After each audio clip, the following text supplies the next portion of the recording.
Both buyers and sellers are having trouble determining real value and what that means for real estate here in my market of Surrey and the Fraser Valley. After all, this is the eternal struggle. Sellers usually want too much and buyers want more than they can afford, but eventually both parties realize that they need to move on to the next step in life, and that is when we find market value. Because sure, you can end up in years like 2021 when the average home sold for 101.71% of their list price. But if you went back just 10 years, you would find that there was an average selling price of 96.51%. But most years are like last year, where that number hovers somewhere in and around 97 to 98% of asking. And that's a spot where both the seller feels like they didn't sell for enough money, and maybe the buyer feels like they could have got a better deal. Or that's what we refer to in the real estate industry as market value. And that's what I'm going to show you here today. In today's video, we're going to go over actual sales in the marketplace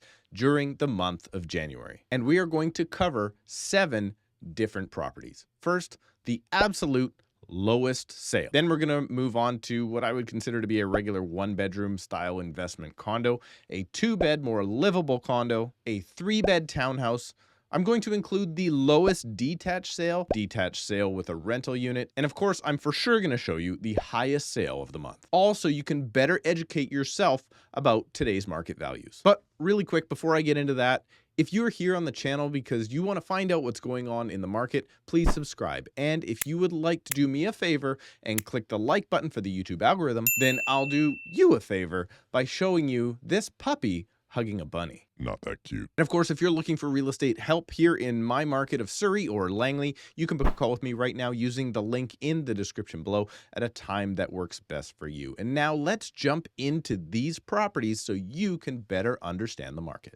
All right, as promised, we are going to start off with the absolute lowest sale, and it shouldn't be a big surprise to many people that, well, it's a mobile home. Now, this mobile home was listed for $1 under $60,000, so $59,999. It sold in only 2 days for $55,000. It was a 2-bed, 1-bathroom, and it sold here right at the beginning of the year. It was 830 square feet. Now, these are actually pretty typical units. If you're into this sort of living here in the city of Surrey, you can find a few parks with these, and they're all kind of those 1970s style. Not my style of living, but a lot of people are looking at them to be quote unquote affordable living, but they're not exactly just the $55,000. First of all, you have to take on the lease. You also then have to usually get park approval because this is a leasehold property. So in other words, you're renting the pad, you own the actual unit itself. And then there's always a pad fee associated. And this particular pad fee for this unit is $1,039 a month. And you should expect that that will increase each year as those parks are allowed to do so. But then you can avoid a lot of things like heavy property taxes and a heavy bill. So, I mean, if you're just looking for somewhere to hang your hat and maybe you want to do a little bit of work to a unit like this, it is the most affordable housing in the city. Now, let's look at something a little bit more realistic for most people. So this is going to be your first time buyer unit or what I would call a junior investor. So this is somebody looking for a 1-bed, 1-bath unit in Whalley City Center. This is where most of the investment tends to be, particularly if you're not from the city. Most people will look to get into Whalley City Center. Now, you do have to be very, very careful. This particular unit sold in only 3 days on the market. It listed for $485 and sold pretty close to ask at $478. The unit itself, though, is only 491 square feet. For me, that's a little tighter than I would like. The maintenance fee isn't too crazy at $290. However, here's what I really want you to focus on when you're looking at units like this. You will end up with junior 1-beds, which are not 1-bedrooms. I want you to pay attention if you're looking at 1-bedroom units. See if I can show you some pictures here. By the way, Hub, I actually really, really enjoy the building. These are really small units like that. This is actually your built-in fridge behind paneling. They're really cool, but I mean, that's your entire kitchen. So it's a really small spot. What you want to look for when you're looking at pricing is the bedroom a proper one bedroom like this one is? So you're going to have bathroom back here and bedroom over in behind here, or is it one of those units that is what we call a junior one bed? Maybe there's a glass sliding wall, or maybe it's actually more of a studio apartment. This is something you very much have to consider when you're looking at pricing, because those units that are not true one beds, they should be selling for less. And this one actually looks like a relatively good deal overall. However, it is a very tiny space. If it was me looking for an investment property, I would probably try and get up over 500,000, maybe a little bit higher than that, and I'd be looking for something with a little bit more square footage. Speaking of more square footage, this is actually a building I looked at when I bought my investment property. I chose currently not to be there. I couldn't come to terms with the owner at that time, but this was an active sale that did end up selling. Now, you will notice something here. The original price was $599. Then when it sold, they actually increased. So they tried to undershoot and get a bidding war going. That obviously didn't happen. Then they increased their price to $638, $888. I'm not a big fan of that marketing strategy, but unfortunately it is quite popular. Ended up selling for $620. So they listed at $599. They probably wanted $620 in the first place. Then they increased their price. It took 51 days or almost 2 months to sell this property. The maintenance fees, $400, actually very reasonable by today's standards. My personal investment unit's within $10 of that itself, and it's 885 square feet. It's a proper 2-bed, 2-bath. Now, this is a little bit older unit than the hub, but you're going to get proper space. Most of our first-time buyers are looking at product like this if they're a couple and they need the extra space. So now you'll see back here in the corner, not necessarily the best stage unit, but you will see there's a full proper living room, as opposed, you won't really get that feel in an area like the hub unless you get into those really nice kind of corner units. But it's 880 square feet. My very first apartment was smaller than this. You get proper bedrooms as well, en suites, and the whole bit. And this particular unit is not that far away from where SkyTrain will be headed in the future. So that's why a lot of people are looking at an area like this. And 2-bed, 2-bath, under 900 square feet, 10 years old or so, or maybe a little bit older than that sometimes. 620 grand is about the right price these days. But you need more space, so you're looking at a townhome. Now, townhomes can vary in the city of Surrey dramatically. We can go from anything from a 2-bed, 1-bath, which will be quite small, and they won't be that much more expensive really than, I mean, they will be more expensive, but not that much more than a 2-bed condo. But then let's face it, most townhouses these days are for families. You got a couple of kids, maybe you want a rec room. You're going to go to a side-by-side garage, 3-bed townhouse. Again, with that rec room down below, you're going to end up looking at something like Ixia. Now, these are getting older. It's built in 2007, so there has been, if you're getting into a building of this age, you're going to start to expect things like roof in the next 5 years or so. Different stuff like that. But this unit, I was actually in this unit. I toured it on an open house. We're at 1,871 square feet. So it's very livable space for a family of 4, if not a family of 5 sometimes. And it listed for $899 and it sold for $889.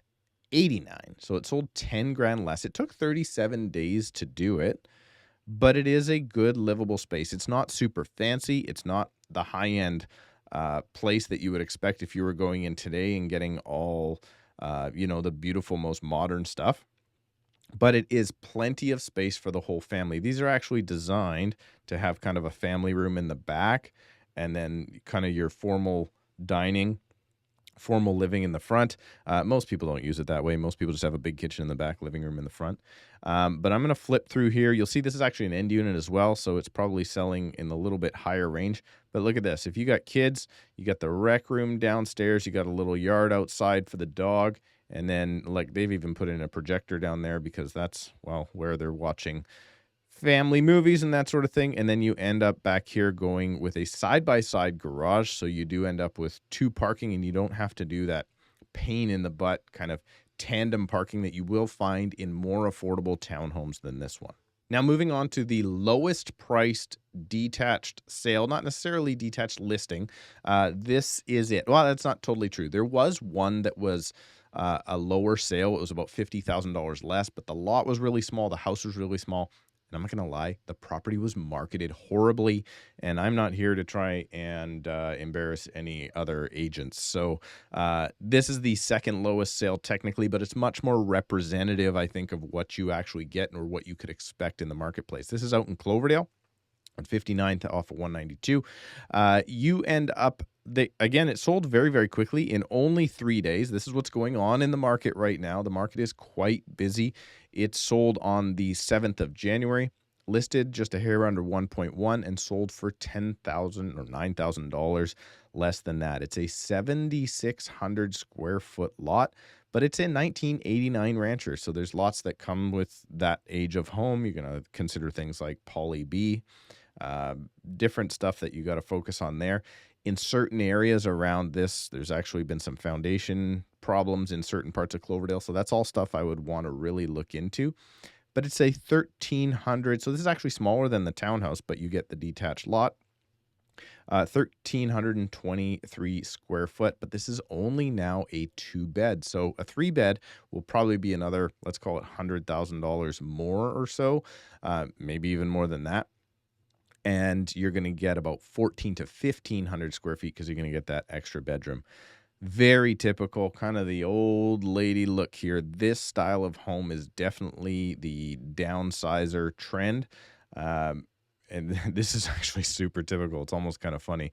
And you would expect that most families, if they're going into these type of properties, are probably going to want to try and upgrade this type of property.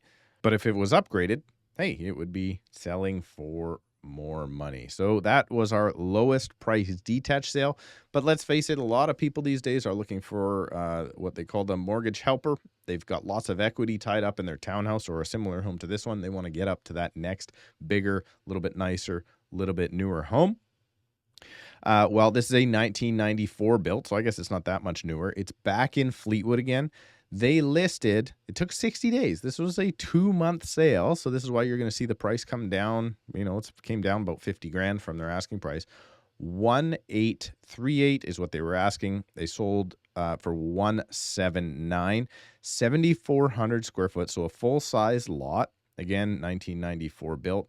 But look at this. We're now into a 4,500 square foot home, including basement. 7 bedrooms, 4 baths. Super typical for a lot of Surrey to be in this style or size of home. And then you're going to end up with a rental suite down below. This particular home still looking pretty 90s style. Fairly clean. Nice. I mean, the kitchen's not fancy. It's a nice enough kitchen, I guess. It's a big size, but it is definitely now dated. So at this price point, at under 1.8, you're getting a lot of size. You're just not necessarily getting anything that's nice and brand new. If you were looking for a similar style of home to this one that was newer, you're actually going to end up on smaller lots. Again, a 7,400 square foot house. So you may actually adjust. If you go down to a 5,000 square foot lot with a 4,000 square foot home, your price point actually might stay the same if the home is a bunch newer than this one. And then, of course, we're going to move on to the high sale, listed at 4.2, almost 4.3, sold for 3.77. Look at this, luxury. This is what happens with luxury, 174 days. However, it's up on the bluff above Crescent Beach. You're looking at a 8,700 square foot lot. Beautiful home, view of the water. Doesn't get much better than that in Surrey. Absolutely stunning luxury home. Let's go down and just see how big it is.